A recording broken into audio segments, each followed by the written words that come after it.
Былтыр Чүйдүн Алабыдын районунда 29 жаштагы жигиттин буйрутма менен өлтүрүлүшүнө шектелип издөөдө жүргөн кылмыштуу топтун мүчөсү Жалал-Абадта бир кызды тоноп кеткенден кийин кармалды.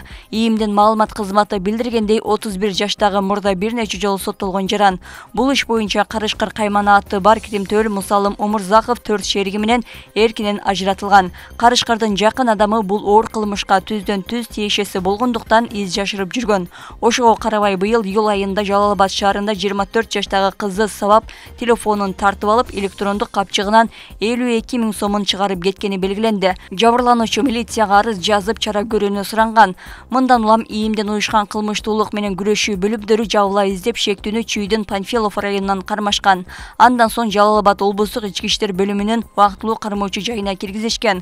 Учурда тергөө амалдары жүрүп жатат. 29 жаштагы жаран абакта олтуруп телефон аркылуу 51 жаштагы аял менен таанышып, тынбай сүйлөшүп жатып, ортолорунда жылуу мамиле пайда болот. Ал мурда дагы соттолгону белгиленди. Ал абактан чыккандан кийин аял менен бир үйдө жашап жүргөн. Арадан бир нече убакыт өткөндөн кийин экөө урушуп кеткен. Мындан улам аял 21 жаштагы уулунан жардам сурап, ага акча карыз экендигин айткан. Бирок эне бала анын бандиттерче жүргөндүгүн, жанында дайыма бычагы болорун билгендиктен уюшкан кылмыштуу топтун лидеринин бири Карышкырга кайрылышкан. Тергөөнүн маалыматы боюнча аял мурда чогуу жашаган жигиттин өлтүрүүгө буйрутма берген. 24 апрелде түнкү саат 23:30 чамасында Бишкектеги көчөлөрдүн биринен ал жигитти унаага салып кетишкен. Андан соң аны катуу сабап Аламыдын районунун Арашан айылындагы көрүстөнгө ыргытып жиберишкен. Маркум алган жаратынан улам ошол жерде каза болгон. Кыргыз-казак чегарасындагы абал турукташып, кезек күткөн фуралар байкалган жок. Бул тууралуу УКМКнын чегара кызматынан билдиришти. Эске салсак, өткөн жумадан бери Кыргыз-казак чегарасында жүк ташуучу унаалардын тыгыны жаралган.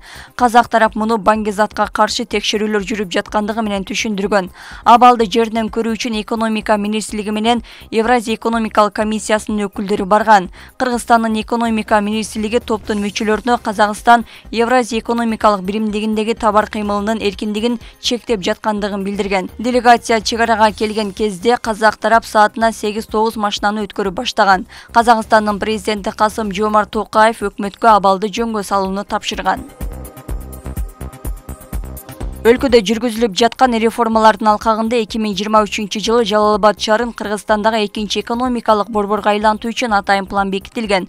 Бул максатка 2 миллиард сом бөлүнө турганын президент Садыр Жапаров аталган шаарда акын Түмөнбай Байзаков атындагы жаңы борбордук проспектини ачып жатып билдирген.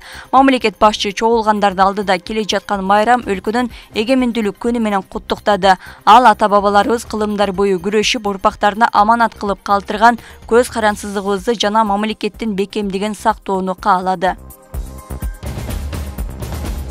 Мамлекеттик ишмер Насирдин Исановго каза болгондон кийин Кыргыз Республикасынын баатыры эң жогорку артыкчылык даражасы ыйгарылды. Мамлекеттин жана Кыргызстандын элинин алдында сиңирген көөнөрбөс эмгеги жана туулган күнүнө 80 жылдыгына байланыштуу мамлекеттик ишмер Насирдин Исановго ак шумкар өзгөчө белгисин тапшыруу аземи менен Кыргыз Республикасынын баатыры эң жогорку артыкчылык даражасы ыйгарылды. Тийиштүү жарлыкка президент Садыр Жапаров кол койду. Кыргызстанга Россиянын ички иштер министрлигинин борбордук аппаратынын ардагерлеринин делегациясы келди. 13 адамдан турган топту Россия Федерациясынын ички иштер министрлигинин мурдагы орун басары Петр Нелезин жетектөөдү. Алар кыргыз милициясынын ардагерлери менен жолукту. Сапардын максаты укуктук тартипти бекемдөө, коомдук коопсуздукту камсыздоо, эки өлкөнүн министрлеринин ардагерлер кеңешинин кызматташуусу менен достугун бекемдөө. Делегация мемориалдык тактага гүл коюп, кызматтык милдетин аткарып жатып каза болгондорду эскерүү менен ордун алды. Ардагерлер ИИМдин имараты менен дагы таанышып чыгышты, жана музейге да барышкан. Алар Кыргызстанда 2 сентябрга чейин болушат.